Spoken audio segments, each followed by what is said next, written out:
نن به تاسو پښتو کې د لوښو نومونه درخایم. دې ته وایي خانچه. دې کې مطلب مختلف تالی یا کاسې موږ ایږدو. بیا دا د خانک دې کې وړه غږي او دې نه په ورکوټي سایز ته موږ خانکي وایو اکثر. دا شو طبخې په دې ډوډۍ شو یا ټکاله پخوي. دې ته وایي کړیچې او دې نه چې لږ غټي نو هغې ته موږ اکثر کړی هم وایو.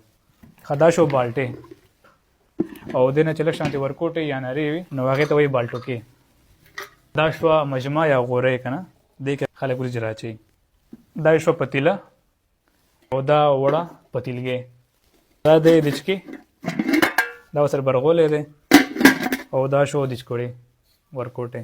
دا د لنګری یا ځینې خلک ورته چټو هم وایي او دا ورسره کاڼی دی چې په کوم باندې ټکي. دا غالبا افریدي ورته مولې هم وایي. دا دواړه دي چاڼونه، یو د چایو چاڼ هم وي یا باندې موږ پتې چاڼ کو، هغه لږ ورکوټې وي. دا ټرې دی، ټرې ته موږ بس په عامه توګه پتنوس وایو. پتنوس. دا فرای پین دی، دې ته موږ خو ورته هرکاره وایو. تاسو په خپلو لهجو چې ورته هر څه وایي هغه ماته په کامنټ کې ووایي. ښه دا کټوې، کټوې یا کټوه که نه، ځینې خلک ورته کټوه هم وایي او دا ورسره د دې برغولې یا سر چې وي او داسې د خور نه جوړ منګې هم وي یا ځینې خلک ورته ګړې وایي، هغې کې موږ اوبه اچو. دې نه راته رایاد شو، دې ته وایي منداړو او دې باندې موږ شملې یا تروې جوړ چې کوم دغه وي ته دوڼې وایي. د منګي په شانتې وي، د خاورو نه جوړ وي خو هغې ته موږ دوڼې وایو. دا د دا خو تاسو پیژنئ که نه، دې ته سیپې یا کاشوغه یا سمسکې، سمسکې هم ورته خلک وایي.